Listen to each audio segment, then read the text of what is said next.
జగిత్యాల జిల్లా పెడగపల్లి మండలం నామపూరు గ్రామంలో జంగంకుంట చెరువును ప్రభుత్వ విప్ ధర్మపురి శాసనసభ్యులు అడ్లూరి లక్ష్మణ్ కుమార్ అధికారులు రైతులతో కలిసి పరిశీలించారు.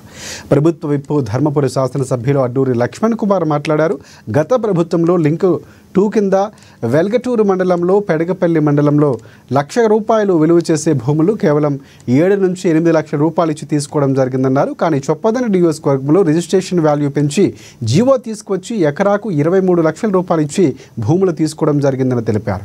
మరి మన ప్రాంతంలో రాజ్యమేలిన గత ప్రభుత్వ పాలకులు ఎందుకు రిజిస్ట్రేషన్ వాల్యూ పెంచి అక్కడ ఇచ్చిన విధంగా డబ్బులు ఇక్కడ రైతాంగాన్ని ఇప్పించలేకపోయారని, ప్రభుత్వం ఇట్టి చెరువు మీద ఆధారపడి సాగు చేసుకునే రైతాంగానికి ఎటువంటి ఇబ్బందులు కలగకుండా చర్యలు తీసుకోవాలని అధికారులను ఆదేశించారు.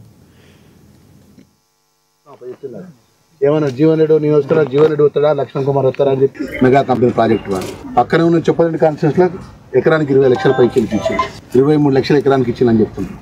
ఎందుకు అక్కడ 23 లక్షలు ఇచ్చింది, ఇక్కడ 8 లక్షలు ఇచ్చింది అంటే అక్కడ ఉన్నటువంటి ల్యాండ్ వాల్యుయేషన్ దానికి అధికంగా పెంచుకొని ఒక గవర్నమెంట్ జీవో ఇప్పించుకొని ఆ జీవో ద్వారా అక్కడ ఉన్నటువంటి ప్రభుత్వంలో ఉన్న వాళ్ళు అక్కడ ఆ రైతులకు డబ్బులు పెంచి ఇచ్చాడు. ఇప్పుడు ఇక్కడ రైతాంగానికి ఎందుకని జరిగిందంటే ఇక్కడ ప్రభుత్వంలో పనిచేసే పెద్దలు అప్పుడు పనిచేసి మేము అధికారులు మాదే రాజ్యము, మా రాజ్యంలో ఎవరు ఎదురు రావద్దు, మాకు ఎదురొస్తే మేము కేసులు పెడతాము, జైల్లో పాలు చేస్తామని మాట్లాడినటువంటి పార్టీలో ఉన్నటువంటి వాళ్ళు కానీ వాళ్ళు అప్పుడు పదవిలో ఉన్న వాళ్ళు కానీ మా రైతులు కూడా మరి 8 లక్షలు 7 లక్షలకు ఎందుకు ఇవ్వాలి, మేము ఆ రిజిస్ట్రేషన్ వాల్యుయేషన్ పెంచుతాం, పెంచి గవర్నమెంట్ గెజెట్ జీవో పట్టుకొస్తాం, జీవో పట్టుకొచ్చి వాళ్ళకు కూడా వాల్యుయేషన్ రేట్ ఇప్పిస్తాం, ఎకరానికి 20 లక్షలు అని చెప్పి ఎప్పుడు ఆలోచన చేయాలి.